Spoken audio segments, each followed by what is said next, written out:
কথিকা টু চ্যানেলের পক্ষ থেকে আপনাদের সবাইকে স্বাগত জানাচ্ছি।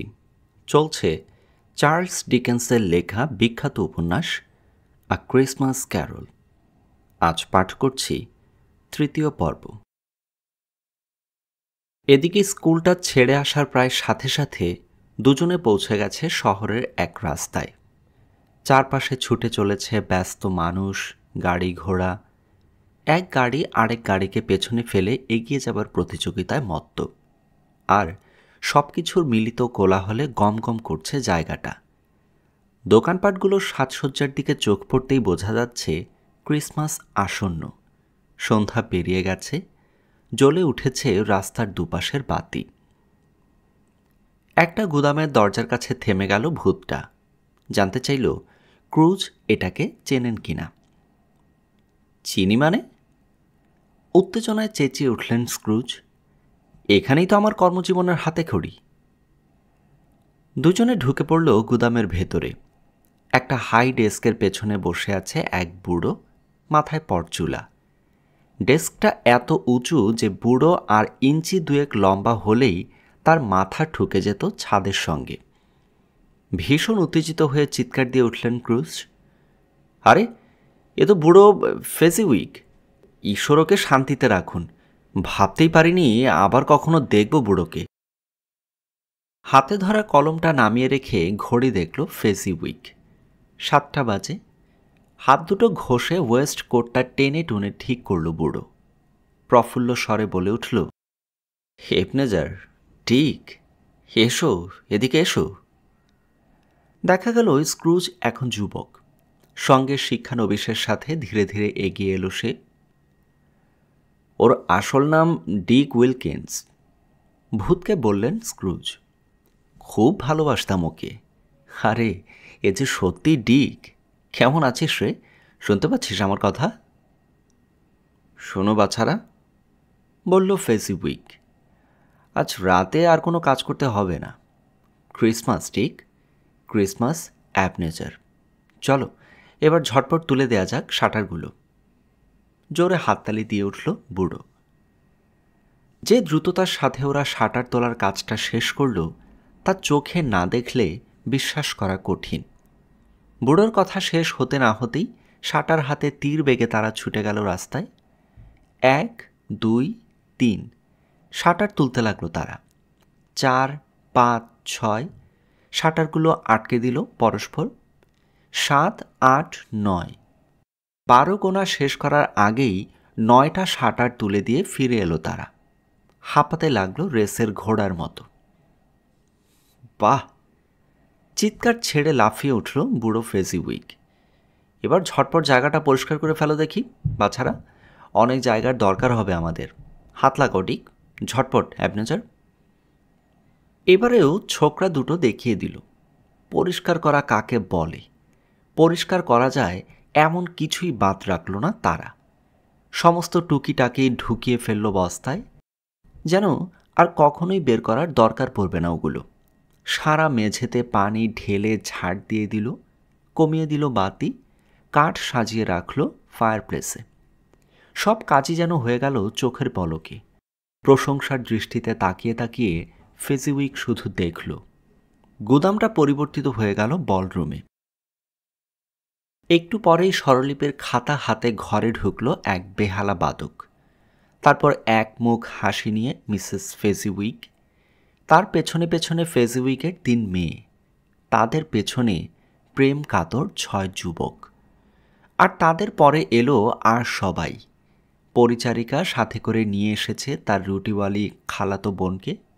রাধুনী সাথে করে নিয়ে এসেছে তার ভাইয়ের অন্তরঙ্গ বন্ধু গোয়ালাকে। রাস্তার ওপাশের ছেলেটা এসে লুকোনোর চেষ্টা করছে তার পাশের বাড়ির মেয়েটার পেছনে।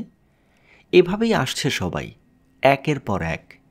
কেউ লজ্জিত মুখে, কেউ গটগট করে, কেউ চমৎকার ভঙ্গিতে, কেউ বিশ্রীভাবে, কেউ অন্যকে ধাক্কাতে ধাক্কাতে, আবার কেউ বা কাউকে টানতে টানতে। এরপরেই শুরু হলো নাচ। বেশ কিছুক্ষণ পর চমৎকার বলে হাততালি দিয়ে সবাইকে থামার ইঙ্গিত করল বুড়ো ফেজিউইক। বেহালাবাদক ছুটে গিয়ে মুখ ডুবিয়ে দিল পোর্টারের পাত্রে। তারপর আবার শুরু হলো তার বাজনা। যেন আগে সেই ক্লান্ত শ্রান্ত বেহালা বাদক আর সে নয়, তার জায়গায় এসে দাঁড়িয়েছে তরতাজা এক নতুন বেহালা বাদক। বেহালা বাদকের সাথে যোগ না দিলেও পরে আবার নাচল সবাই, থামল, আরও নাচল। আর এই নাচের ফাঁকে ফাঁকে এলো কেক, নেগাস, বিশাল এক টুকরো ঠান্ডা রোস্ট, আলু আর বাঁধাকপি সহযোগে ঠান্ডা মাংস, কিমার চপ আর প্রচুর পরিমাণে বিয়ার। সবশেষে স্ত্রীকে নিয়ে নাচতে লাগলো বুড়ো ফেজিউইক। মজার ব্যাপার, এই বয়সেও নাচের অনেক রকম কসরত দেখালো তারা, এবং নিখুঁতভাবে। অবশেষে রাত 11টায় ভাঙল এই পারিবারিক বল নাচের আসর। দরজার এক পাশে গিয়ে দাঁড়ালো ফেজিউইক, আরেক পাশে তার স্ত্রী। একে একে সবাই মেরি ক্রিসমাস জানালো ফেজিউইক দম্পতিকে, তারপর বিদায় নিল। রয়ে গেল শুধু 2 শিক্ষানবিশ। ফেজিউইক দম্পতির সাথে হাত মিলিয়ে মেরি ক্রিসমাস জানালো তারাও, তারপর গিয়ে শুয়ে পড়ল গুদাম ঘরের পেছন দিকে। পুরো সময়টা একেবারে অনড় হয়ে রইলেন স্ক্রুজ। আসলে যুবক স্ক্রুজকে দেখতে দেখতে হারিয়ে ফেলেছিলেন নিজেকে। সেদিনের প্রত্যেকটি কথা, প্রতিটি মুহূর্ত মনে পড়ে গেছে তার। ডিক আর যুবক স্ক্রুজ মুখ ফিরিয়ে নিতেই কেবল তার মনে পড়ল পাশে দাঁড়ানো ভূতটার কথা। তাকাতেই দেখলেন জলজলে চোখে তার দিকে চেয়ে আছে ভূতটা। ওদিকে বিছানায় শুয়ে শুয়ে ফেজিউইকের প্রশংসায় পঞ্চমুখ হয়ে উঠেছে ডিক আর যুবক স্ক্রুজ। এই তুচ্ছ ব্যাপারেই দেখছি কৃতজ্ঞতার অন্ত নেই ওদের, বলল ভূত। তুচ্ছ ব্যাপার, বললেন স্ক্রুজ। নয়তো কি, পুরো অনুষ্ঠানটির জন্য কতই বা খরচ হয়েছে বুড়োর? 3 কিংবা বড়জোর 4 পাউন্ড। তাহলে খরচের তুলনায় প্রশংসা কি একটু বেশি হয়ে যাচ্ছে না? না, রাগত গলায় বললেন স্ক্রুজ, মোটেই বেশি হচ্ছে না। এই পৃথিবীতে ফেজিউইকদের মতো মানুষ অত্যন্ত বিরল।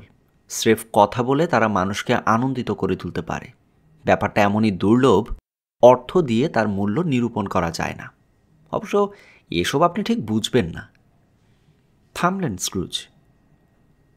কি ব্যাপার, জানতে চাইল ভূত। তেমন কিছু নয়, জবাব দিলেন স্ক্রুজ।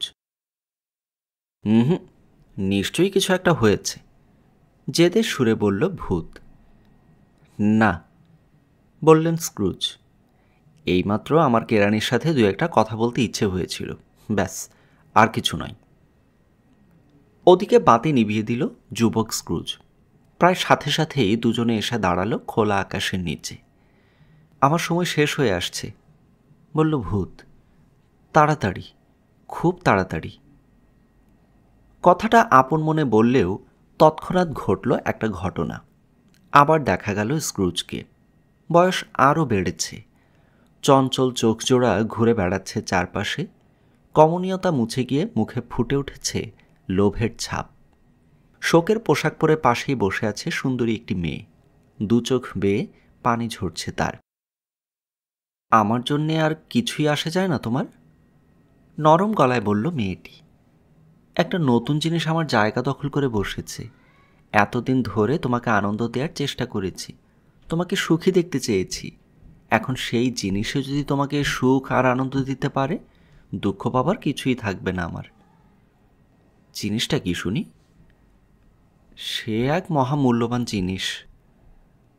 তুমি যাই বলতে চাও না কেন, একথা সত্যি যে পৃথিবীতে দারিদ্র্যের চেয়ে ভয়াবহ আর কিছুই নেই।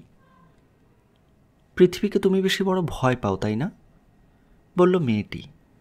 আর সেজন্যই ধীরে ধীরে সমস্ত সদ্গুণ হারিয়ে তোমার মাথায় এখন শুধু লাভের চিন্তা। তার চেয়ে বলো, আগের চেয়ে অনেক চালাক হয়েছি আমি। তাতে কি এমন ক্ষতি হয়েছে? তোমাকে তো আমি এখনও ঠিক আগের মতোই ভালোবাসি। মাথা ঝাঁকালো মেয়েটি। বলো, বাসি না? আজ মনে পড়ছে সেই দিনগুলোর কথা, যখন তুমি আমাকে পাগলের মতো ভালোবাসতে। তখন অনেক গরিব ছিলে তুমি। আমরা স্বপ্ন দেখতাম, পরিশ্রম করে ফুলে ফলে সাজিয়ে তুলব জীবনটা। তারপর ধীরে ধীরে বড়লোক হয়ে উঠলে তুমি, বদলাতে শুরু করলে। এখন তো তোমাকে মনে হয় অনেক দূরের কোনো মানুষ। দেখো, মানুষ ধীরে ধীরে বদলাবেই। তখন আমি ছিলাম নেহাত একটা বালক। এতদিন পরেও কি আমাকে তখনকার মতো থাকতে বলাটা ঠিক? অর্থাৎ তুমি টের পাচ্ছ যে অনেক বদলে গেছো তুমি, বলল মেয়েটি। কিন্তু আমি আগের মতো থাকাতেই পার্থক্য সৃষ্টি হয়েছে আমাদের মধ্যে। তাছাড়া আজ যে কথাগুলো তোমাকে বলছি সেসব আমি একদিনে ভাবিনি। একটা কথাও আমি উত্তেজনার মাথায় বলছি না। যাই হোক, যদি চাও খুশি মনে আমি তোমাকে মুক্তি দিতে পারি। আমি কি কখনো মুক্তি চেয়েছি? মুখ ফুটে অবশ্য কখনোই চাওনি। তাহলে? চেয়েছ পরিবর্তিত আচরণের ভেতর দিয়ে, পরিবর্তিত মনের মাধ্যমে। একসময় আমিই ছিলাম তোমার আশা, তোমার ভরসা। এখনও কি তাই আছি? কিছু কিছু পার্থক্য আছে যেগুলো একবার তৈরি হয়ে গেলে আর ঘোচানো যায় না। ঠিক তেমনি একটা পার্থক্যই তৈরি হয়েছে আমাদের মাঝে। সত্যি করে বলো তো, আবার কি তুমি আগের মতো আমাকে জয় করবার চেষ্টায় ঝাঁপিয়ে পড়তে পারো? পারো না স্ক্রুজ, পারো না? কথাগুলোর বাস্তবতায় স্তম্ভিত করে দিল স্ক্রুজকে। কোনো উত্তর জোগালো না তার মুখে। খানিক পর বিড়বিড় করে সে বলল, বুঝতে ভুল করছো তুমি। না, ভুল আমি করিনি, বলল মেয়েটি। বরং যা ভাবছি তার উল্টোটা ভাবতে পারলেই আমার বরং ভালো লাগতো। অবশ্য আমি এটা বিশ্বাস করি যে আমার কাছ থেকে মুক্তি পাবার পর তুমি হয়তো যৌতুক না নিয়েও কোনো মেয়েকে বিয়ে করে বসতে পারো। যদি সত্যিই তাই করো, সেটা হবে তোমার মুহূর্তের ঝোঁকের ফল, তোমার স্বাভাবিক আচরণের বিরুদ্ধাচরণ। পরে সারাটা জীবন তোমার কাটবে অনুশোচনা করে। যাই হোক, আমি মুক্তি দিয়ে যাচ্ছি তোমাকে। খুশি মনেই একসময় তুমি আমাকে সত্যি ভালোবাসতে, এই স্মৃতি আমার জন্যে অনেক। কি যেন বলতে চাইল স্ক্রুজ, কিন্তু তার আগেই মুখ ঘুরিয়ে নিয়ে আবার কথা বলতে লাগলো মেয়েটি।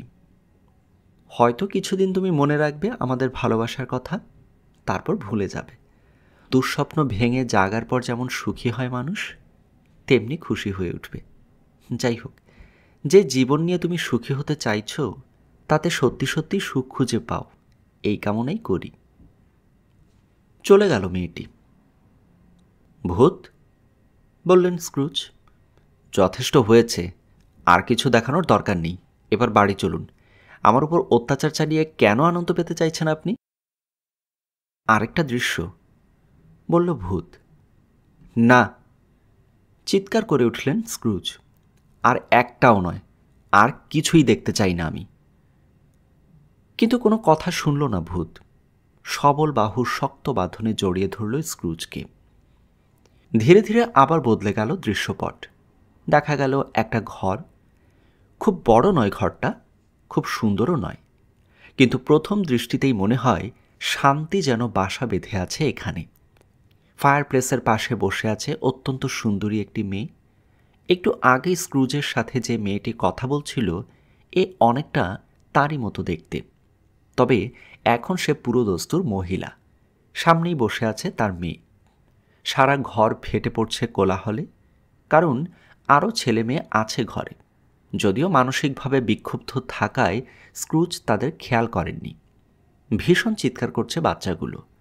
সেই যে কবিতায় আছে না, 40টা বাচ্চা আচরণ করছে একটা বাচ্চার মতো, এরা ঠিক তার উল্টো।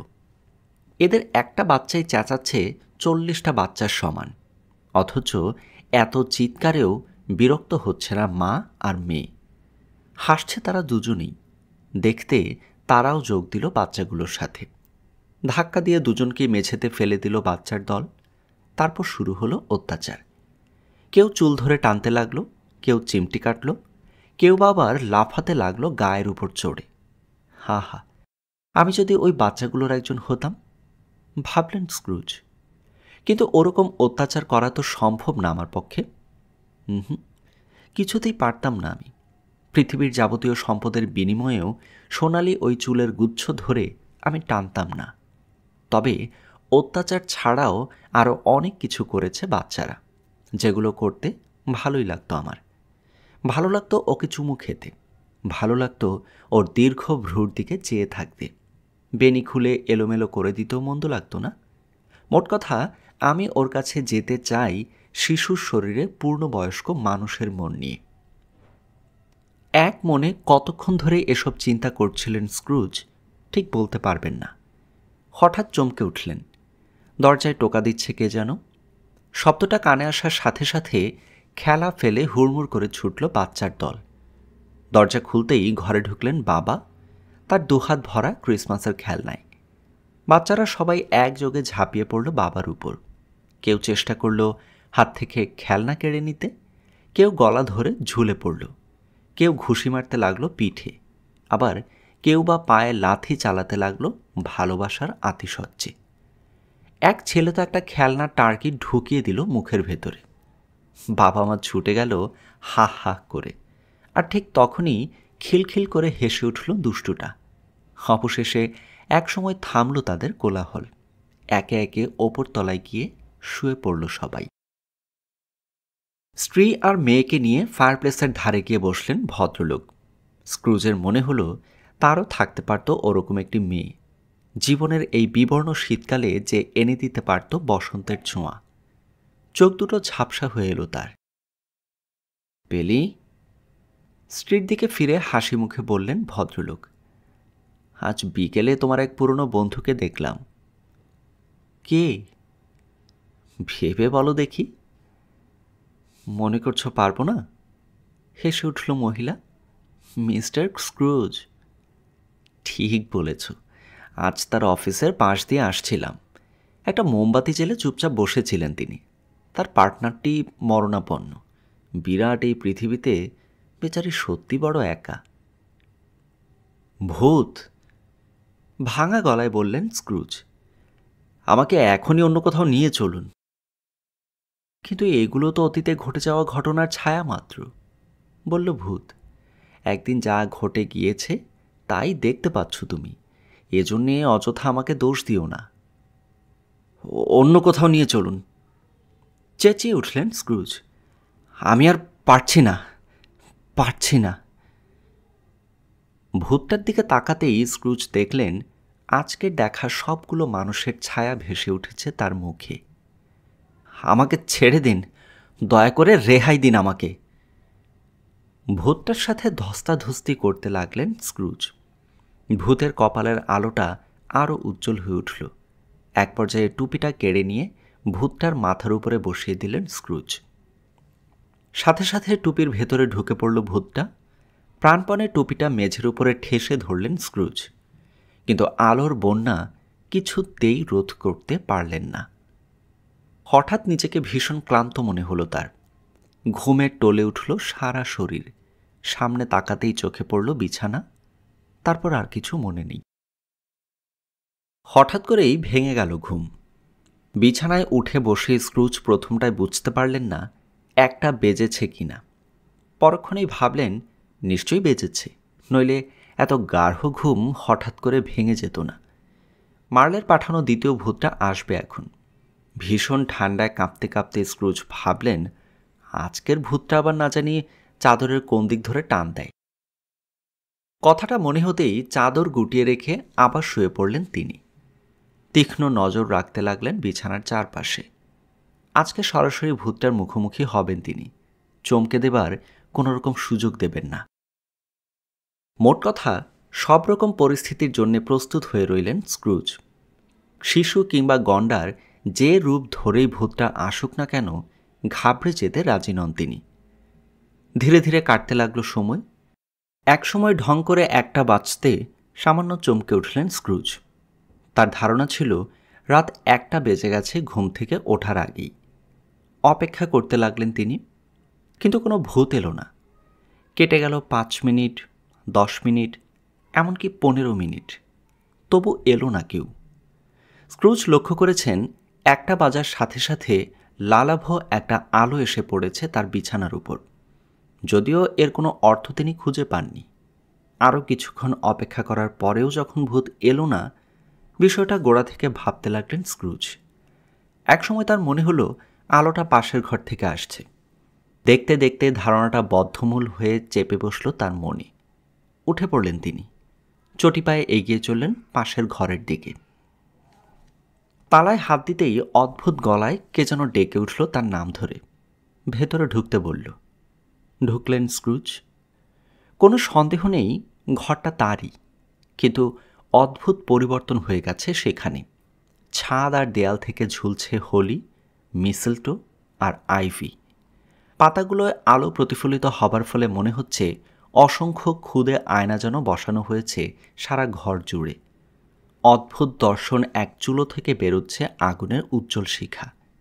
মেঝের উপর স্তূপীকৃত হয়ে পড়ে আছে টার্কি, রাজহাঁস, মুরগি, লবণ দেয়া শুয়োরের মাংস, মায়ের দুধ না ছাড়া শুয়োর ছানা, মাংসের বড় বড় টুকরো, সসেজ, কিমার চপ, প্লাম পুডিং, ঝিনুক, চেস্টনাট, লাল টকটকে আপেল, রসালো কমলা, মিষ্টি নাশপাতি, প্রকাণ্ড প্রকাণ্ড কেক আর বাটি ভর্তি পাঞ্চ।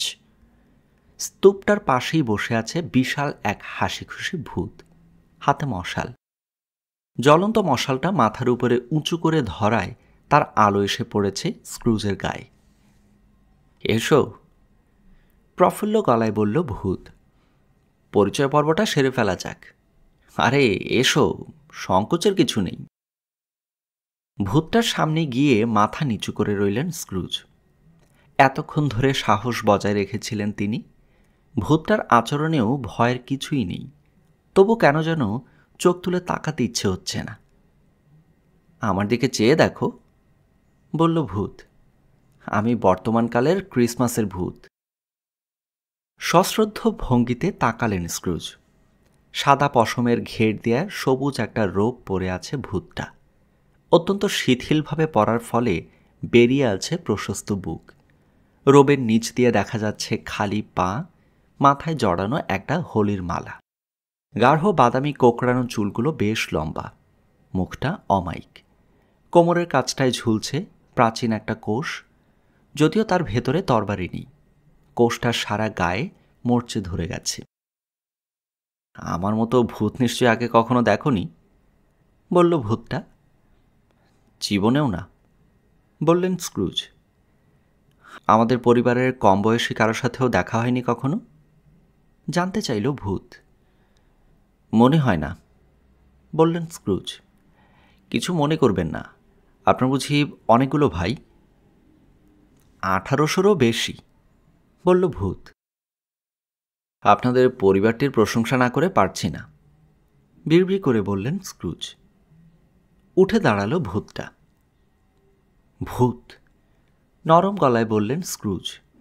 যেখানে খুশি নিয়ে চলুন আমাকে।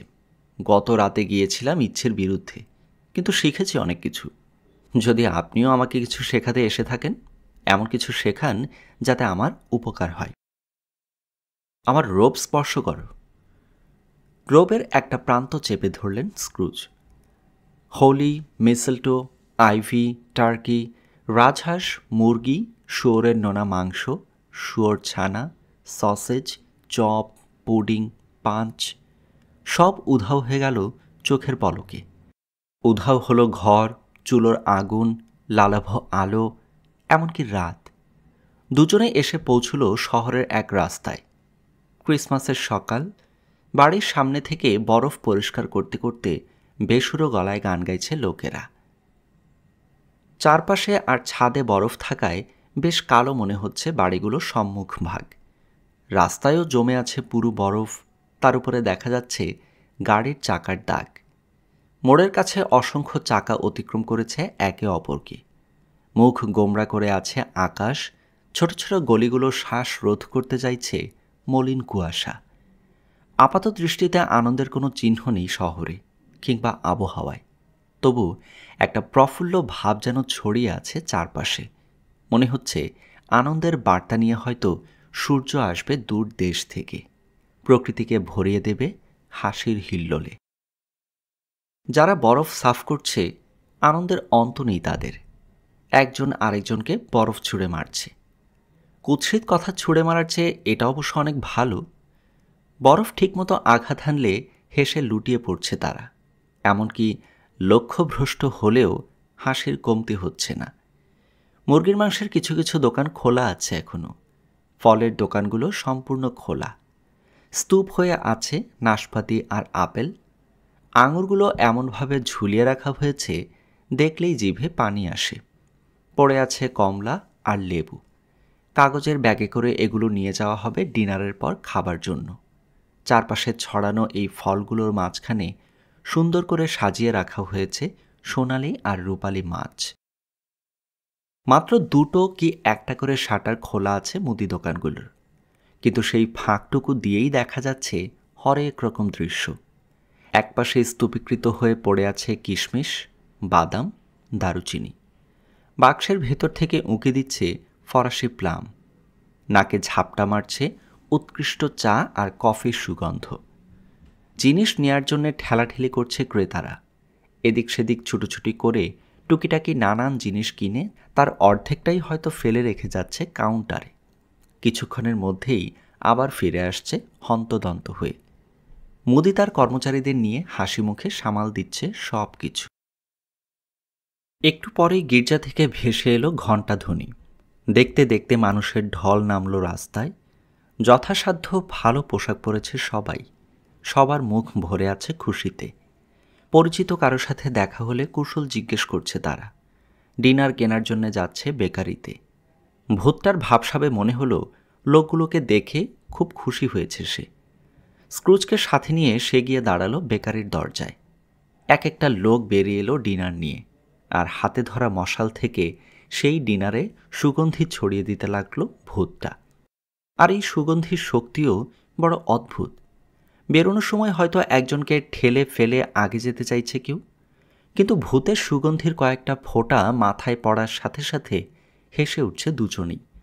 পরস্পর ক্ষমা চেয়ে বলছে, আজকের দিনে ঝগড়া করা উচিত নয়। ঈশ্বর চান আজ দ্বন্দ্ব কোলাহল ভুলে সবাই খুশি হয়ে থাকুক। একসময় বন্ধ হয়ে গেল বেকারি, কিন্তু রান্নার সুগন্ধ অনেকক্ষণ ভাসতে থাকলো বাতাসে।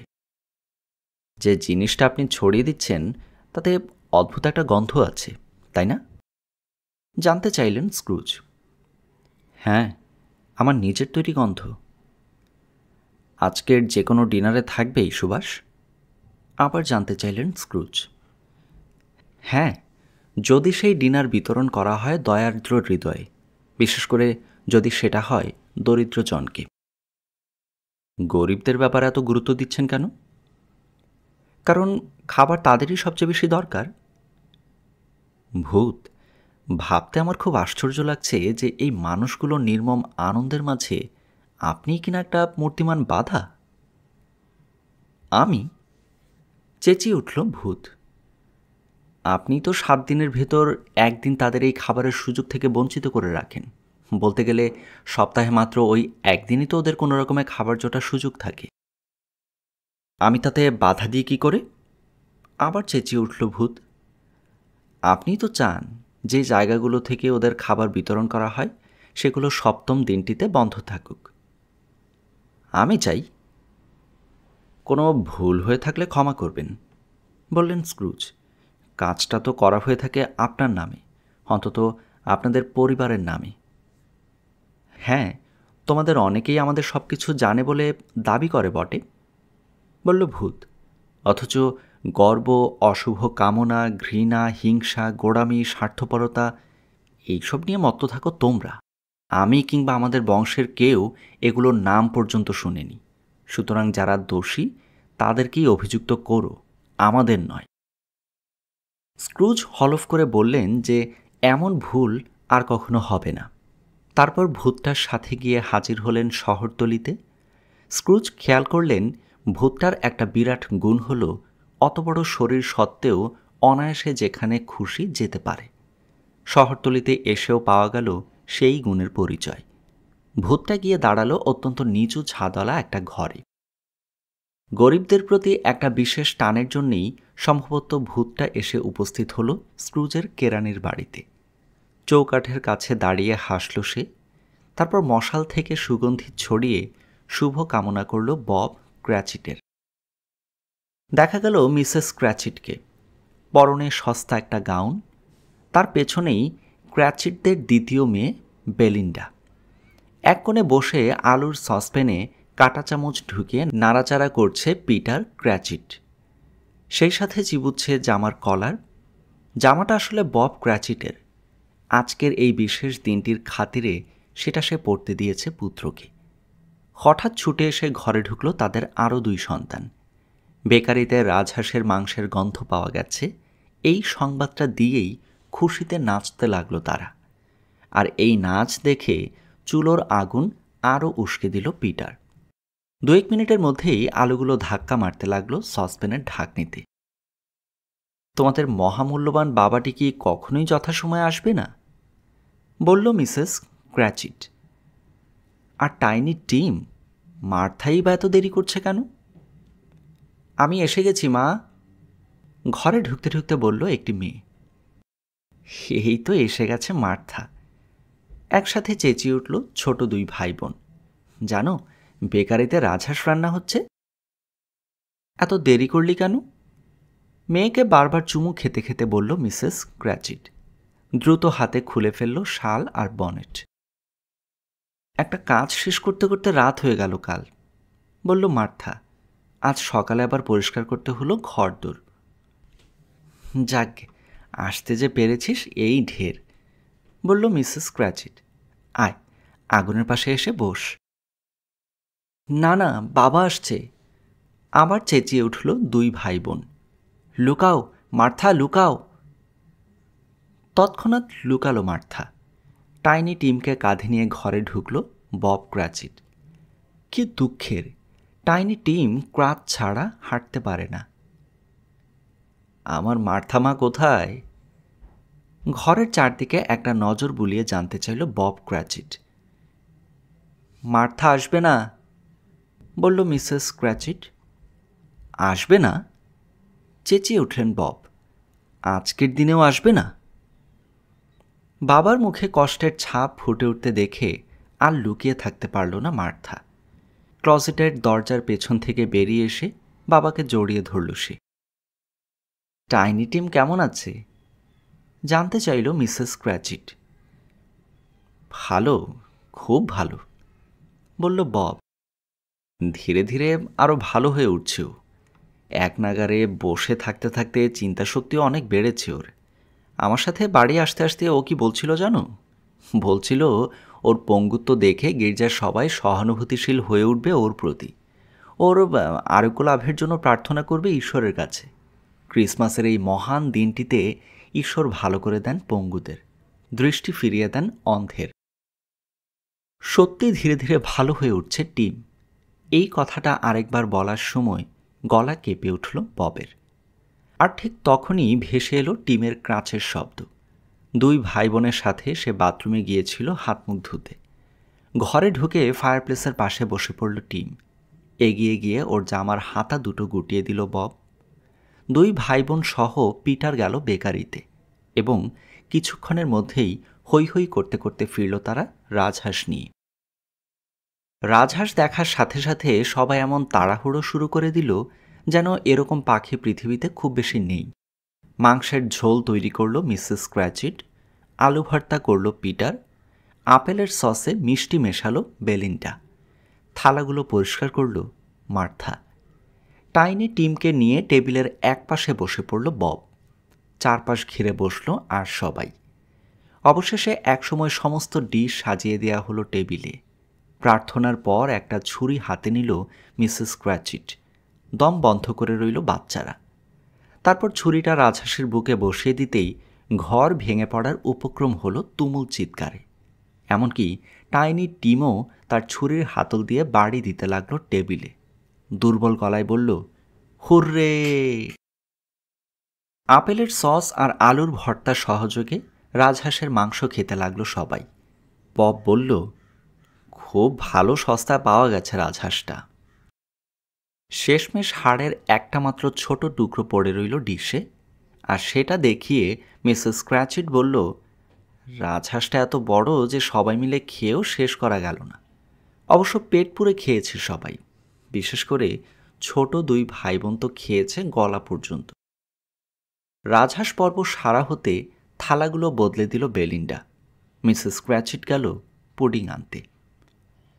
রান্নাঘরের যত কাছাকাছি হলো বুক ততই দুরু দুরু করতে লাগলো তার। পুডিংটা যদি ঠিকমতো তৈরি না হয়, যদি ভেঙে যায় উল্টোতে গিয়ে, বাড়ির পেছন দিকের দেয়াল টপকে যদি চুরি করে নিয়ে যায় কেউ, ভয়ঙ্কর যত চিন্তা। সব ভিড় করে এলো তার মনে, যদি সত্যিই হারিয়ে যায় পুডিংটা, ছোট বাচ্চা দুটোর যা চেহারা হবে। কিন্তু না, পুডিং খুব সুন্দর হয়েছে। ঘাম দিয়ে যেন জ্বর ছেড়ে গেল মিসেস ক্র্যাচেটের। ফিরে এসে পুডিংটা টেবিলের উপর রাখল মহিলা, মুখ ভরে আছে গর্বের হাসিতে। ভাপ উঠছে পুডিং থেকে। ক্রিসমাস উপলক্ষে হোলির ছোট একটা ডাল বসিয়ে দেওয়া হয়েছে ওটার মাথায়। পুডিংটা চমৎকার হয়েছে, বলল বব। সত্যি বলতে কি, তাদের বিয়ের পর এত ভালো পুডিং আর কখনোই হয়নি। এতক্ষণে মিসেস ক্র্যাচেট জানালো তার ভয়ের কথা। বলল, ময়দার পরিমাণ নিয়ে সত্যি বড় চিন্তা ছিল। চুপ করে রইল সবাই। কেউ বলল না, এমনকি ভাবল না পর্যন্ত যে বড় একটা পরিবারের পক্ষে পুডিংটা বড্ড ছোট। অবশেষে একসময় চুকে গেল ডিনারের পাট। টেবিল ক্লথ পরিষ্কার করা হলো, উস্কে দেয়া হলো ফায়ারপ্লেসের আগুন। তারপর টেবিলে সাজানো হলো আপেল আর কমলা। প্রচুর পরিমাণে চেস্টনাট ফেলা হলো আগুনে। ফল খাওয়া শেষ হতে সবাই গিয়ে বসলো ফায়ারপ্লেসের কাছে। বব যেখানটায় বসল সেদিকে তাকাতেই দেখা গেল ক্র্যাচিট পরিবারের পান পাত্রের মজুদ, দুটো টামলার আর হাতলবিহীন একটা কাস্টার্ড কাপ। কিন্তু ওই তিনটে পাত্রে করেই সোনালি গবলেটে পান করা মানুষদের মতো সুখী ভঙ্গিতে পান করল তারা। হাসি মুখে পানীয় বিতরণের কাজটা নিল বব। ওদিকে ফায়ারপ্লেসে ফুটফাট করে ফুটতে লাগলো চেস্টনাট। মেরি ক্রিসমাস, পরিবারের সবার উদ্দেশ্যে বলল বব। ঈশ্বর আমাদের সবার শান্তি দিন। সবাই গলা মেলালো তার সাথে। ঈশ্বর আমাদের সবাইকে শান্তি দিন, সবার শেষে বলে উঠল টাইনি টিম। বাবার একেবারে পাশে বসে আছে সে। দুহাতে ওকে জড়িয়ে ধরল বব। সম্পূর্ণ নতুন একটা ভালোবাসা অনুভব করল ছেলেটার প্রতি। হঠাৎ করে ওর কিছু হয়ে যাবে না তো? অমঙ্গল আশঙ্কায় বুকটা কেঁপে উঠল ববের। ভূত, বললেন স্ক্রুজ। বলুন দেখি, টাইনি টিম বাঁচবে কিনা? হঠাৎ এমন একটা কৌতূহল অনুভব করলেন তিনি, যেমনটা আর আগে কখনোই করেননি। চিমনির পাশে একটা খালি আসন দেখতে পাচ্ছি, বলল ভূত। একজোড়া ক্রাচ রাখা আছে যত্ন করে, কিন্তু আশেপাশে কেউ নেই। যদি আমার দেখার কোনো ভুল না হয় তাহলে ছেলেটি বাঁচবে না। না না, আঁতকে উঠলেন স্ক্রুজ। এত কঠিন হয়েও না, বলো ও বাঁচবে। যদি আমার দেখায় কোনো ভুল না হয়ে থাকে তাহলে আমাদের পরিবারের আর কেউ ছেলেটিকে দেখতে পাবে না। কিন্তু ওর বাঁচা কিংবা মরায় কি যায় আসে? তাছাড়া যদি মরতে চায় তাহলে তো ওর মরাই উচিত। মরে অধিক জনসংখ্যা রোধে ভূমিকা রাখা উচিত। নিজের বলা কথা ভূতের মুখে শুনে মাথাটা ঝুঁকে পড়ল স্ক্রুজের। দুঃখ আর তীব্র অনুশোচনায় অস্থির হয়ে উঠলেন তিনি। যদি সত্যি নিজেকে মানুষ বলে মনে কর, বলল ভূত, যদি সত্যি মনুষ্যত্ব বলে কিছু থেকে থাকে তোমার, সহজেই বুঝতে পারবে এসব চিন্তা করার কোনো অধিকার তোমার নেই। কিভাবে তুমি বুঝবে যে কার মরা উচিত আর কার বাঁচা উচিত? এমনও তো হতে পারে যে তোমার চেয়ে কোনো গরিব শিশুর বাঁচাটাই অনেক বেশি জরুরি। তাহলে কি সব মেনে নিয়ে খুশি মনে মরতে রাজি হবে তুমি? ভূতের বকুনি খেয়ে মাথা আরও ঝুলে পড়ল স্ক্রুজের। কিন্তু হঠাৎ নিজের নাম কানে যেতে চোখ তুলে চাইলেন তিনি। মিস্টার স্ক্রুজ, বলল বব, আমাদের এই ভোজ আমি আপনার নামেই উৎসর্গ করতে চাই। হ্যাঁ, উৎসর্গ করার মতো উপযুক্ত লোককেই তুমি খুঁজে বের করেছ বটে, চিৎকার করে উঠল মিসেস ক্র্যাচেট। রাগে লাল হয়ে গেছে তার মুখ। লোকটাকে আমার সামনে এনে দাও না, কলজেটাই খেতে দিই। আমার কলজে খেতে সম্ভবত ভালোই লাগবে তার। দেখো, আজ ক্রিসমাস, আজকের দিনটিতে ওভাবে চিন্তা না করলেই কি নয়, বলল বব। আজ যে ক্রিসমাস সে আমি খুব ভালো করেই জানি, বলল মিসেস ক্র্যাচেট। কিন্তু তাই বলে কি মিস্টার স্ক্রুজের মতো একটা জঘন্য কৃপণ হৃদয়হীন লোকের স্বাস্থ্য পান করতে হবে? রবার্ট, তোমার চেয়ে হাড়ে হাড়ে তো ওকে আর কেউ চেনে না, অথচ তুমিই কি না এই প্রস্তাব দিচ্ছ? ডিয়ার, নরম গলায় বলল বব, আজ ক্রিসমাস। বেশ, তোমার আর এই দিনটির সম্মানে তার স্বাস্থ্যপান করছি, বলল মিসেস ক্র্যাচিট। মিস্টার স্ক্রুজ দীর্ঘজীবী হোক। A merry Christmas and a happy new year. তিনি যে খুব সুখী হবেন এতে আমার কোনো সন্দেহ নেই। মায়ের দেখাদেখি পান করল ছেলে মেয়েরাও। এই প্রথম এখানে এমন একটা ব্যাপার ঘটল যার মধ্যে প্রাণের কোনো ছোঁয়া পাওয়া গেল না। টাইনি টিম পান করল সবার শেষে। এই পরিবারটির কাছে মিস্টার স্ক্রুজ অনেকটা রাক্ষসের মতো, তাই তার নাম উচ্চারিত হতে অন্তত মিনিট 5 স্বাভাবিক আচরণ করতে পারল না ছেলে মেয়েরা। তারপর আবার আগের মতোই উৎফুল্ল হয়ে উঠল সবাই। বব বলল পিটারকে একটা কাজে লাগাবার কথা ভাবছে সে, যেটা ঠিকঠাক মতো করা গেলে সপ্তাহে অন্ততপক্ষে 5.5 শিলিং করে পাওয়া যাবে। পিটার ব্যবসায়ী হবে ভেবে হাততালি দিয়ে উঠল ছোট 2 ভাই বোন। কিন্তু গম্ভীর হয়ে রইল পিটার। যদি সত্যি অত আয় হয় সেটাকে কোথায় খাটালে ভালো হবে ঠিক বুঝে উঠতে পারছে না সে। এরপর মার্থা বলতে লাগলো মিলিটারিতে কি কি কাজ করতে হয় তার। কয়েকদিন আগে এক কাউন্টেস আর এক লর্ডকে দেখেছে, সে কথাও বলতে ভুলল না। লর্ড লম্বায় পিটারের সমান। এ কথা শোনার সাথে সাথে জামার কলার এত উঁচু করে দিল ছেলেটা যে তার মাথাই ঢেকে গেল প্রায়। কথার ফাঁকে ফাঁকে পানীয়ের জগৎটা ঘুরতে লাগলো সবার হাতে হাতে। মার্থার কথা শেষে বরফের রাজ্যে একটা ছোট্ট ছেলের হারিয়ে যাওয়া নিয়ে একটা গান গেয়ে শোনালো টাইনি টিম। তৃতীয় পর্বের সমাপ্তি এখানেই।